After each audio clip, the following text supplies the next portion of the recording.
अच्छा, ट्रेन से अचानक कहीं जाने की जरूरत पड़ जाए तो दिमाग में सबसे पहले क्या आता है? तत्काल।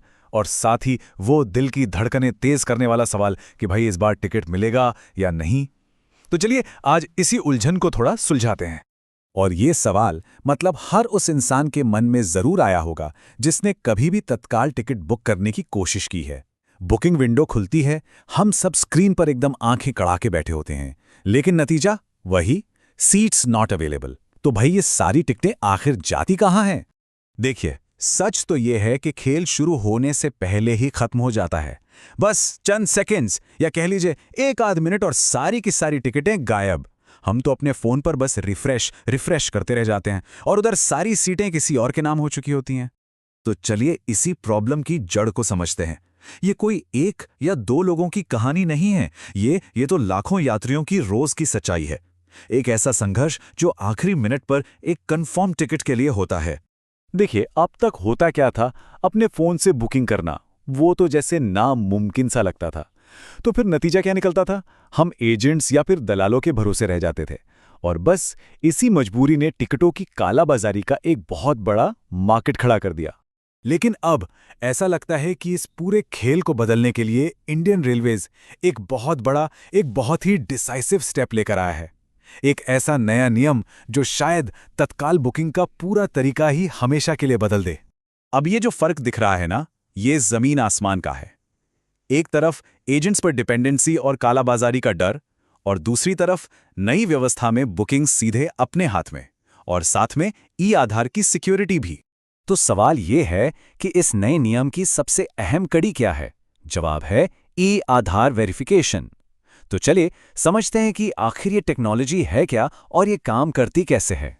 देखिए, बहुत ही आसान शब्दों में कहें तो अब जब भी कोई तत्काल टिकट बुक करेगा तो उसे ठीक उसी टाइम अपने डिजिटल आधार से अपनी पहचान को वेरीफाई करना होगा। समझ लीजिए, ये बुकिंग के दौरान एक रियल टाइम सिक्योरिटी चेक है। अच्छा, अब सबसे बड़ा सवाल कि भाई इस एक छोटे से स्टेप से टिकटों की ब्लैक मार्केटिंग रुकेगी कैसे? देखिए, इसका जवाब ये है कि ये जो नया नियम है ना, ये सीधे प्रॉब्लम की जड़ पर ही वार करता है। इसका कारण बहुत सीधा है। अब हर एक टिकट एक वेरीफाइड इंसान के साथ जुड़ जाएगा।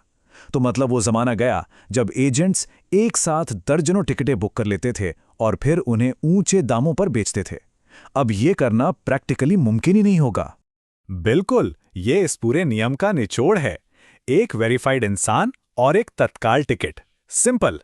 मतलब अब टिकट सिर्फ उसी को मिलेगा जिससे सच में सफर करना है, उसे नहीं जो इन टिकटों का बिजनेस करना चाहता है। तो चलिए अब आते हैं सबसे जरूरी बात पर कि भाई इस पूरे बदलाव से एक आम पैसेंजर की जिंदगी पर क्या असर पड़ेगा, क्या फायदे होंगे। सबसे पहली बात तो ये कि पूरा प्रोसेस ट्रांसपेरेंट हो जाएगा। दूसरी चीज, अपने फोन से कहीं से भी टिकट बुक करने का कॉन्फिडेंस बढ़ेगा। और सबसे बड़ी बात, जब ये ब्लैक मार्केटिंग रुकेगी तो टिकटों की जो वो आर्टिफिशियल डिमांड बढ़ जाती थी वो खत्म होगी और जो असल में जरूरतमंद है उनके टिकट मिलने के चांस बढ़ जाएंगे। तो अब से बुकिंग का जो नया और ज्यादा फेयर प्रोसेस है वो कुछ ऐसा दिखेगा। ऐप या वेबसाइट खोली, तत्काल टिकट सिलेक्ट किया, कुछ ही सेकंड्स में अपना ई आधार वेरिफिकेशन पूरा किया और बस कंफर्म टिकट हाथ में। एकदम सिंपल, ट्रांसपेरेंट और सिक्योर। तो मतलब बॉटम लाइन ये है कि अब टिकटों की जो डिमांड है वो एक सुनामी की तरह एक झटके में नहीं आएगी, बल्कि धीरे धीरे और असली पैसेंजर्स की तरफ से आएगी। जाहिर है, इससे पूरा सिस्टम कहीं ज्यादा बैलेंस्ड और फेयर हो जाएगा। तो आखिर में ये सवाल सोचना तो बनता है, क्या पहचान से जुड़ा ये डिजिटल वेरिफिकेशन ही हर तरह की बुकिंग का फ्यूचर है? ये टेक्नोलॉजी नो डाउट कई प्रॉब्लम्स का सल्यूशन है, पर आने वाले टाइम में इसके और क्या-क्या असर देखने को मिलेंगे, ये सोचना सच में काफी दिलचस्प है।